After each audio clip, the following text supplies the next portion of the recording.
Full set যদি না দেখা যায় তাহলে হ্যাঁ ঠিক আছে। আচ্ছা নমস্কার সবাইকে। তো আজকে একটা সেট দেখাচ্ছি আপনাদেরকে। সেটটা ডেল্টা অডিও P9001। তো আমার কাস্টমার আমাকে বলল যে এই সেটের বিজনে ওভারলোড ধরে। তো সেট কিন্তু আমি খুললাম, ঘষা মাজা করলাম, ফিল্টার বোর্ড খুলে দেখলাম ফিল্টার বোর্ডে কোনো ঝামেলা নাই। এদিকে আমি খুললাম, খোলার পরে দেখলাম আমার এখানে এই যে থার্মোস্ট্যাট থাকে, এখানে একটু প্রবলেম আমি পাইছি। তো এখান থেকে আমি কাজ করলাম, কাজ করার পরে এটা ধরো, এখান থেকে আমি কাজ করছি, কাজ করার পরে আমার যে থার্মোস্ট্যাট থাকে 45 ডিগ্রি, যেটা এদিকে থাকে, এদিকে আমি একটা জাম্পার করলাম।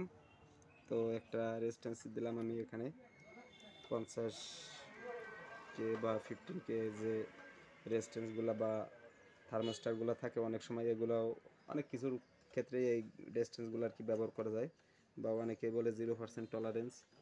ঠিক আছে, তো যাই হোক, এখন আমি এই ভোল্টেজটা এখানে দিলাম। তো ভোল্টেজটা দেওয়ার পরে এখন আমাদের যে সিমটমটা আছে, আমরা সিমটমটা একটু দেখে আসি যে এখানে আমাদের কি সমস্যা দেখাচ্ছে। আমার এজনে কিন্তু ওভারলোড নাই, এজন কিন্তু ছেড়ে দিছে। তো আমরা একটু হাই গেইন দিয়ে দেখি, মানে আঙ্গুল দিয়ে একটু টাচ দিয়ে আমরা হাই গেইন দিয়ে দেখি, আমাদের হাই গেইনে কিন্তু এখানে সুন্দর লেভেল লাইট কিন্তু পড়তেছে। আর আমাদের এদিকে বিজনে যে সমস্যাটা ছিল, বিজনের এই সমস্যাটা কিন্তু আমাদের এখনো যায় নাই। এখন আমরা এখানে এই যে বোর্ডটা আমরা দেখলাম, এই বোর্ডের কোনো জায়গায় কিন্তু কোনো ধরনের কোনো সমস্যা নাই। হাই ভোল্টেজের থেকে আমাদের যে ভোল্টেজগুলো এখানে যেগুলা কাজ করে, এই ভোল্টেজগুলো কিন্তু আমাদের খুব সুন্দর আছে। পূর্বে কোনো এক মেকার কিন্তু ছিল যে এই সেটটা কাজ করছে, এখান থেকে কিন্তু 41-48 যে একটা জেনার ডায়োড ছিল, এই জেনার ডায়োডটা কিন্তু খোলা ফেলাইছে। এখন আমরা দেখবো যে এই ওভারলোডটা আসতেছে কেন বা কি জন্য আসতেছে, তো সেইটা আমি আপনাদেরকে দেখানোর চেষ্টা করব। এটা একটু ধরো ভাই। তো প্রথমে আমরা একটা মিটার নিলাম। আমাদের এই যে পয়েন্টটা আছে, এই যে 5টা তারের যে একটা পয়েন্ট আছে, তো এখানে কিন্তু আমাদের একটা ভোল্টেজ পাবো আমরা 17 ভোল্ট কিন্তু আমরা পাবো। একটু কাজ করে দাও। এখানে আমরা এসি ভোল্ট 17 একটা ভোল্টেজ কিন্তু আমরা পাবো। এখন আমরা দেখি আমাদের এখানে কত রিডিং আছে। সুন্দর, আমরা ভোল্টেজটা পাইছি 19.3। এখানে কিন্তু আমরা 19.3 ভোল্টেজটা কিন্তু পাইছি। আর এই যে পোর্টটা আছে, এখানে কিন্তু আমাদের ট্রান্সফরমারের ভিতরে একটা থার্মোস্ট্যাটের লাইন চলে গেছে। যখন অতিরিক্ত হিট হয়ে যাবে এখানে, যখন ট্রান্সফরমারটা অতিরিক্ত হিট হয়ে যাবে, ট্রান্সফরমার কন্ট্রোল করার জন্য কিন্তু থার্মোস্ট্যাটের লাইনটা দিচ্ছে। এখন এই তারটা যখন আমি নড়াচড়া দিচ্ছি, তখন আমি আপনাদেরকে একটু ডিসপ্লের দিকে দেখানোর চেষ্টা করি। আমাদের কিন্তু এখানে এখন কোনো ভোল্টেজ কিন্তু নাই, 17 ভোল্টের কিন্তু লাইন ডিসকানেক্ট, তাই কিন্তু এই একটা বাতি আমাদের জ্বলে উঠছে। মানে এটা কিন্তু আমাদের একটা ডিসপ্লে, আমাদের এই ডিসপ্লেটা কিন্তু সিগন্যালটা দেখায় দিচ্ছে যে এখানে কি ধরনের সমস্যা। এখন একটা বাতি জ্বলছে মানে আমাদের এখানে 17 ভোল্টের প্রবলেম। তো আমরা ক্লিপটা একটু লাগাই নিলাম, লাগাই নেওয়ার সঙ্গে সঙ্গে কিন্তু আমাদের ক্লিপ বাতি কিন্তু জ্বলে আছে। এখন আমরা দেখি এখানে একটু কি ধরনের সমস্যা আছে। তো আমরা এই তারগুলো একটু দেখার চেষ্টা করি, তারগুলো একটু চেক দেই। তার ভিতরে আমরা এটা বন্ধ করে নেই, একটু বন্ধ করে নিলাম। এবার আমরা এখানে দেখি যে এখানে কি ধরনের সমস্যা হচ্ছে। তো লাল তার এটা কিন্তু খুব সুন্দরই আছে, এখানে কিন্তু সেরা কাটা কোনো কিছু নাই। ব্ল্যাক ওয়্যার যেটা, এটাও কিন্তু কোনো সেরা কাটা নাই। অথচ এই যে একটা লাল যেটা আছে রেড ওয়্যার, এটা কিন্তু আমাদের প্রবলেম আছে, এটা কিন্তু প্রবলেম আছে, এটা কিন্তু ঘষায় ঘষায় কিন্তু কেটে গেছে। এখন আমি অবশ্যই তারটা একটু জয়েন্ট করে দেখানোর চেষ্টা করি যে এখানে কি ধরনের সমস্যা এত সময় ছিল। আর জয়েন্ট করে দেওয়ার পরে আমাদের তাহলে একটু শর্ট করে দিয়ে দেখি যে আমাদের এই যে সমস্যাটা ছিল, আমাদের সমস্যাটা সমাধান হয়েছে কি না।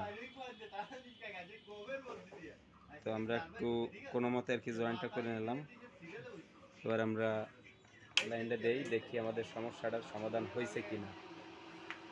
তো দেখতে পারতেছেন বন্ধুরা, আমাদের সমস্যার সমাধান কিন্তু চলে গেছে। আমরা একটু গ্রিডটা দিয়ে দেখার চেষ্টা করি, যেটাকে হাই গেইন বলে, হাই গেইন দিয়ে একটু দেখার চেষ্টা করি যে আমাদের ভোল্টেজটা কিন্তু চলে আসছে এবং আমাদের এই ক্লিপটাও কিন্তু ছাড়াই গেছে। তো অনেক সময় আমাকে এর আগে একদিন এক ভাই আমাকে কল করছিল। তিনি আমাকে কল করে বললো যে দাদা, আমি যখন 17 ভোল্ট অন্য পাশ থেকে টাইনে দিচ্ছি এই পাশে, তখন কিন্তু আমার সেটটা কিন্তু রান করতেছে, সাউন্ড বের হচ্ছে। এখন এই 17 ভোল্টটা এমন একটা ভোল্টেজ, এখান থেকে যদি একটা তার যদি ঘুরে যায়, একটা সাইডের থেকে আরেকটা যদি সাইড যদি ঘুরে যায়, এখানে থার্মোস্ট্যাট যদি সমস্যা করে, বা আমার এই বোর্ডটাই একটা কোম্পানির, এই বোর্ডটা একটা কোম্পানির, বোর্ডের সাথে বোর্ডে যখন মিলবে না, বা এখানে 17 ভোল্ট কিন্তু এইখানে কিন্তু উল্টাপাল্টা করা থাকে, এ ধরনের বিভিন্ন ধরনের সমস্যায় এই কারণে কিন্তু আপনাদের এখন এই 17 ভোল্ট যদি উল্টাপাল্টা থাকে, বিভিন্ন ধরনের সমস্যার কারণে কিন্তু এই ওভারলোড বা ক্লিপ বাতিটা কিন্তু জ্বলে। এখন আমাদের এই সমস্যাটা কিন্তু আমাদের এখন সমাধান হয়ে গেছে। তো আপনাদের যদি কারোর এ ধরনের সেটের যদি কোনো সমস্যা থেকে থাকে, অবশ্যই আপনারা আমাদের সঙ্গে যোগাযোগ করবেন। তো আমাদের কাছে যদি আপনারা আমাদের এলাকার থেকে বা এলাকার বাইরে থেকে যদি কেউ কোনো ধরনের সমস্যার জন্য এ ধরনের সেট যদি পাঠাইতে চান, অবশ্যই আপনারা সুন্দরবনে যোগাযোগ করবেন। ডিসক্রিপশনে আমাদের লোকেশান বা অ্যাড্রেস এবং ফোন নাম্বার এটা দেওয়া থাকবে। সুন্দরবন কুরিয়ার করলে আমরা অবশ্যই আপনাদের সেটটা কাজ করে সুন্দরভাবে আবার আপনাদের হাতে পৌঁছায় দেওয়ার চেষ্টা করব। তো আপনাদেরকে আমি পিছন সাইডটা একটু দেখানোর চেষ্টা করতেছি। এই হচ্ছিল সেটের পিছন সাইডটা। তো এটা কিন্তু টেকনোলজি ফ্রম ইউএসএ, এটা কিন্তু অরিজিনাল ডেল্টা না। তারপরেও এই ডেল্টাগুলো কিন্তু আমাদের বি ক্লাস, যদিও কিন্তু এই সেটগুলো কিন্তু বাংলাদেশে আমাদের অ্যাভেলেবেল, খুব সুন্দর চলে। ঠিক আছে, মোটামুটি 18 আপনারা প্রেসার দিতে পারবেন। এবং আমি সবাইকে একটা কথা বলবো যে এই সেটগুলো দিয়ে আপনার যে 4 ইঞ্চি ভয়েস কলের যে সাবগুলো আপনারা যারা চালান, সাবগুলো না চালানোর জন্য আমি সব থেকে এইটা আমি বলতে পারি যে সাবগুলো চালানোর জন্য আলাদা কোনো একটা সেট বা একটু ভালো মানের সাজেস্ট করবেন আপনারা। এখন এই যে বোর্ডটা আছে আমাদের, এই বোর্ড আমাদের কিন্তু খুব কোয়ালিটিফুল না। আমাদের যে অরিজিনাল যে বোর্ডগুলো থাকে, অরিজিনাল বোর্ডে কিন্তু আমাদের এখানে এই যে মেটাল ফিল্ম যে 5 ব্র্যান্ডের 1% টলারেন্স যে রেজিস্টারগুলো দেখতে পারতেছেন, অরিজিনাল সেটে কিন্তু এই ধরনের ব্লু কালারের যে রেজিস্টারগুলো, ব্লু কালারের রেজিস্টারগুলো কিন্তু দেওয়া থাকে। তারপর আমি একটা কথা বলবো যে আপনাদের এই যে সেটগুলো যদি আপনারা কেউ যদি ব্যবহার করেন, সবসময় সাউন্ডটা একটু কমাই দিয়ে ব্যবহার করার চেষ্টা করবেন। এই সেটগুলো মার খাওয়ার প্রধান কারণ কিন্তু লো ভোল্টেজ বা লুজ কালেকশন। তো যাই হোক বন্ধুরা, আজকের ভিডিও এই পর্যন্ত। আশা করি আপনারা সবাই ভালো থাকবেন। এ পর্যন্ত আমি আমার ভিডিও শেষ করলাম।